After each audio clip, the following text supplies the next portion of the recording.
Olá, meus amigos e minhas amigas. Iniciamos o vídeo de hoje falando sobre os ataques russos ao território ucraniano e no uso de bombas guiadas nessas ações.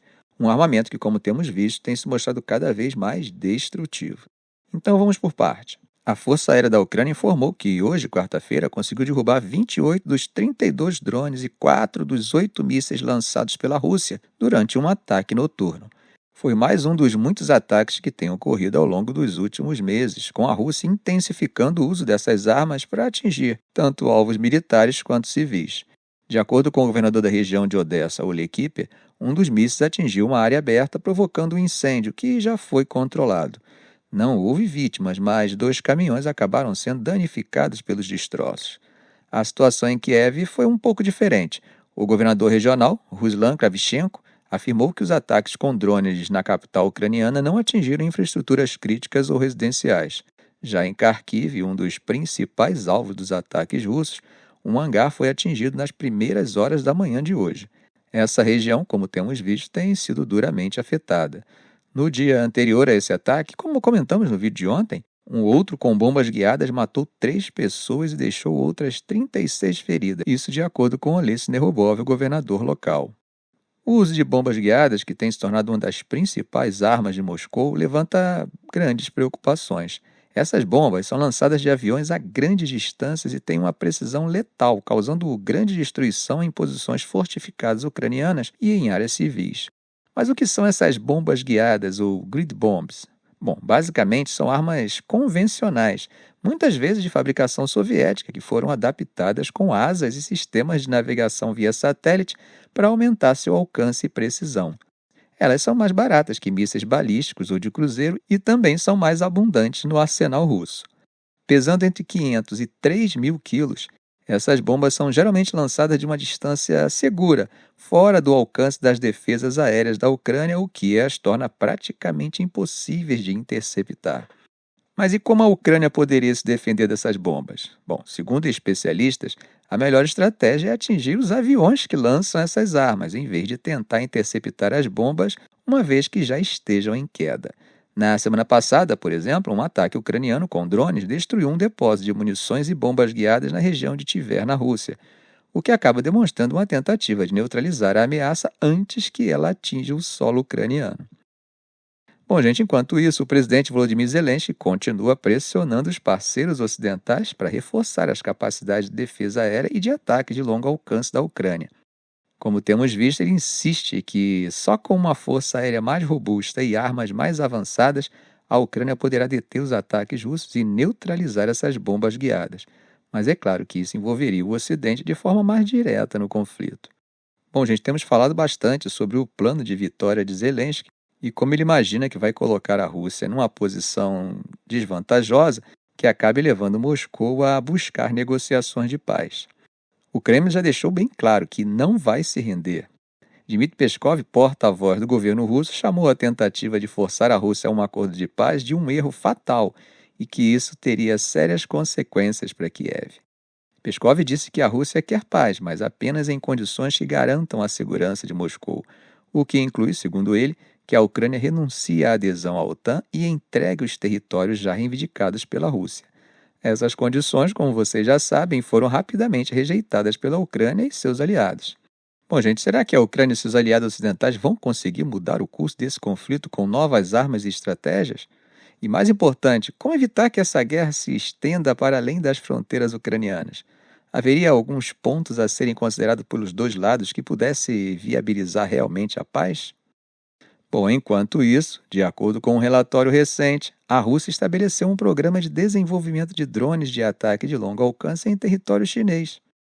Isso incluiria o teste e produção de um novo modelo de drone chamado Carpia 3, com o apoio de especialistas locais. Esses drones estão sendo produzidos em larga escala em uma fábrica na China, e, segundo fontes da inteligência europeia, esses equipamentos seriam utilizados pela Rússia na operação militar especial na Ucrânia, que é como Moscou insiste em chamar a guerra.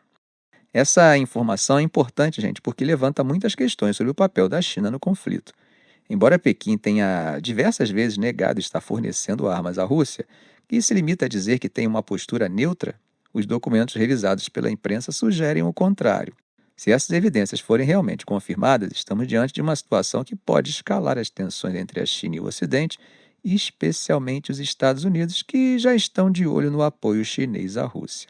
O drone Carpia 3, que pode carregar uma carga de 50 quilos e tem um alcance de cerca de 2.000 quilômetros, foi enviado em amostras para a Rússia para testes adicionais. Isso é o que mais preocupa os analistas. Se a Rússia realmente começou a usar drones produzidos em solo chinês, temos uma nova dimensão no conflito. A situação pode piorar ainda mais caso a China decida intensificar essa colaboração militar. É importante chamar a atenção para o fato de que, enquanto a Rússia busca drones e outros armamentos na China, o Ocidente continua enviando armas para a Ucrânia. O presidente dos Estados Unidos, Joe Biden, já havia expressado preocupações com o que ele chamou de ajuda estratégica da China à Rússia, embora os detalhes não tenham sido completamente divulgados. Isso pode ser um fator de agravamento nas relações sino-americanas, que já estão tensas por outros motivos, como a questão de Taiwan e a competição econômica. A comunidade internacional, e especialmente os especialistas militares, estão de olho em como a China vai equilibrar seu apoio à Rússia sem se expor a sanções ou medidas retaliatórias severas por parte dos Estados Unidos e da União Europeia. Como comentou Fabian Hinz, um especialista do Instituto Internacional para Estudos Estratégicos, o fornecimento de UAVs inteiros e não apenas componentes representa um desenvolvimento muito grande nessa relação. No entanto, Samuel Bendet, do Centro para uma Nova Segurança Americana, alertou que a China deve ser cautelosa para não atrair sanções internacionais que poderiam afetar seriamente sua economia. Eu, particularmente, acredito que o Ocidente também teme aprofundar sanções contra a China, uma vez que Pequim hoje é vital para a economia do mundo. Basta ver o efeito nas principais bolsas mundiais simplesmente pelo anúncio chinês de que vai fazer uma série de incentivos à sua economia. Vale lembrar que, além dos drones, a Rússia também está interessada em outros sistemas de defesa de fabricação chinesa. Entre eles, há o interesse em obter caças Su-35 e sistemas de defesa aérea mais avançados, que aumentariam ainda mais a capacidade da Rússia de enfrentar a força aérea ucraniana e os ataques com mísseis de longo alcance. Gente, se essa colaboração continuar, o poder de fogo da Rússia na Ucrânia pode ser ampliado, o que seria um problema tanto para Kiev quanto para seus aliados ocidentais. E aí, o que vocês acham disso? A Rússia vai conseguir compensar suas perdas e aumentar seu poder bélico com a ajuda da China? E como o Ocidente pode reagir a esse tipo de colaboração? Será que os chineses vão se arriscar a um confronto diplomático mais sério com os Estados Unidos e a Europa ao ajudar de forma mais direta a Rússia? Bom, por falar em China, eles lançaram recentemente um míssil balístico intercontinental no Oceano Pacífico, algo, gente, que não víamos desde os anos de 1980. E, claro, isso já está causando uma série de reações internacionais. O Ministério da Defesa da China afirmou que o lançamento fazia parte de um plano de treinamento anual e que o míssil não estava direcionado a nenhum país específico. Mas, é claro, é difícil ignorar o fato de que esse teste ocorreu no momento de crescente tensão entre a China e várias potências regionais, incluindo o Japão, as Filipinas e Taiwan. Além disso, como foi relatado, a trajetória do míssil passou sobre o extremo norte das Filipinas e possivelmente caiu em uma área próxima à Polinésia Francesa.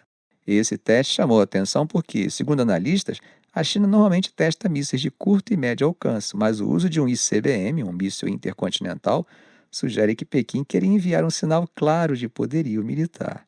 O que é interessante é que isso aconteceu na mesma semana em que as Nações Unidas estavam em sessão, o que reforça a ideia de que os chineses estão fazendo uma demonstração de força estratégica. A China, ao testar esses mísseis, quer mostrar que está pronta para defender seus interesses no Pacífico, ao mesmo tempo que auxilia a Rússia indiretamente no conflito ucraniano. A pergunta que fica é: até onde isso vai? Será que o Ocidente está preparado para lidar com duas grandes frentes de tensão, tanto na Europa quanto na Ásia? Será que a visão de longo prazo da China está sofrendo um adornamento, uma atualização? Ficamos por aqui. Se esse vídeo foi útil a você, faça um comentário, compartilhe em suas redes sociais, dê um like. E é claro, se ainda não for inscrito, inscreva-se no canal e ative o sininho para não perder os próximos vídeos. Ok, gente? Um grande abraço do professor Arão Alves.